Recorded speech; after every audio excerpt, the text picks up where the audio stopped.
But I'll just hand you over to John Driscoll. You might go up there, John. Thanks very much.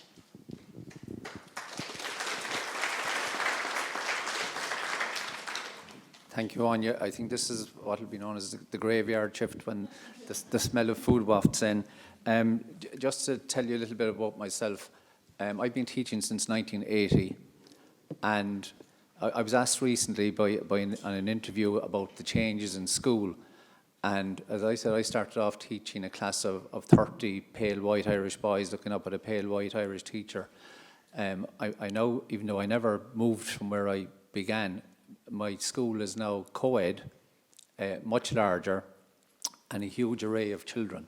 But the one thing that hasn't changed in school, well, we've gone to electronics and whiteboards, etc., is the relationship of the primary teacher to the pupil. And it really is key to everything we do. So if you'll pardon me, I'm conscious of the graveyard, but I have a few thoughts I just want to share with you. So our NEP psychologist, just as COVID was around the corner, was starting an initiative in our school where she had 5 or 6 members of staff to act as buddies for particular children who we could identify were struggling. And in our opening session, we were just talking about ourselves, and the thing that I started off with, which 1980 is a long time ago, but it's still fresh enough in my memory. For me, and I would say for primary teachers, our main focus has always been the child. Yes, we have curriculum, we have whiteboards, etc., but it has always been the child. And so how that child is in front of us is crucial. The issue this morning, it's so central to everything. For the children that we teach, and as Sonia just said, for our country and for our society, and what the future will be. A phrase often used in the past, maybe not so much these days, about our teaching position is that we were in loco parentis. Now you think loco and you think we might be crazy, and some people would say we are to be teaching, but for those who didn't study Latin, in loco parentis is in place of the parent. And in my own school, I used to often say to the children when I addressed them at assembly that our first job is to look after you, to make sure you're safe and you're happy and you're having a nice experience, and then to teach you. So both things are so intertwined. Now, as John has alluded to, and our Congress this year and over the last few years, it is becoming increasingly evident to teachers in schools right across the country that we have children with various levels of anxiety or mental health difficulties. We've got issues with the pandemic, again, as outlined by other speakers, the war in the distance, and I thought it was interesting, Sarah, that you spoke about, we can kind of intellectualize it, and that's way over there and it'll get sorted. But for a child, could that happen to us? So there are all these issues which are causing issues for children, whether they be low esteem or whatever, are more serious issues. And again, I come back to, what does that mean for a teacher?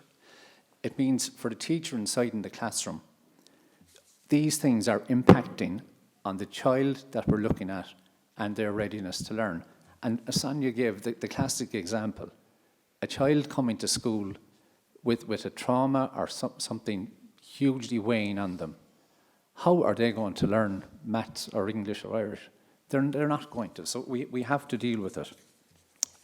Again, John, our General Secretary, referred there to our Congress motion, which was very widely encompassing. Our motions have tended to get bigger over the last number of years because people keep adding on, oh, what about this and this?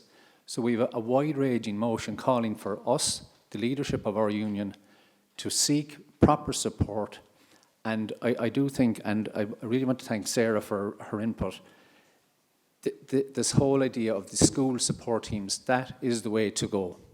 And I know, and I said this to Sarah earlier on, if it was earlier in my career, I would be putting my hand up. I would love to get involved in that if it meant upskilling and training and working with schools. So there will be a willing cohort of teachers ready to engage in that, but it does need support. As people have said, your figure for the number of people and the cost kind of mind-boggling figures. And I often say this to teachers, you know, when you hear people, oh, the INTO wants 12 million for mental health. So if somebody asked you or me for 12 million, you might find 12p or 12 euro down the back of the couch. You won't find 12 million. But 12 million is a drop in the ocean in the overall government spending and even in the education budget. It is not a huge ask. So it is a starting point. And we will continue to demand that. Now, if I just want to finish up on a few things. We hear about numbers, whether it's the number of children in our school, the percentages, but let's remember, every number that we refer to is an individual child. It's your child if you're a parent. It's a child sitting in front of me or my colleagues in the school. It's a person with a life and with hopefully a long life ahead of them. And quoting from the UN Convention on the Rights of the Child, that every child has the right to the highest standard of physical and mental health. Now, as a country, we have ratified this. And I think we can be very guilty as a country that we like to be seen that we're doing and we're saying all the right things. But now we need to see this ratification backed up by action. And I do think the UN review in January may not be too flattering on where we've come in the 6 years since. I do think that the conference this morning, I think it can provide an impetus, and I'll echo what my General Secretary said. We will be campaigning, politicians will be blue in the face from meeting INTO members, oh, here they come again, looking for extra funding and so on. If parents could get on board, this is not a huge ask. It's a starting point. We need to start small, as John said, acorns, develop a pilot scheme, and then spread it out to the whole country. Every child, whether you're in the tip of Donegal or Wexford or in the centre of Dublin or Cork City, every child needs the proper support. And I think back to, not the current, but I think the old curriculum that was there when I came out, and key phrases we heard going through college was to enable the child to live a full life as a child, but also to prepare that child to live a full life as an adult. So everybody, everyone's mental health is important. We are talking about the children, the future of our country. We need to take it seriously, take action, not just words, and I'm sure we can make an impact. I would just say this morning to both Coleman and Sarah, your presentations were so informative, inspirational, and I'm going to, at the risk of embarrassing her, I just want to say to Sonia, I met Sonia on a previous occasion earlier on this year, and I am just blown away by her story.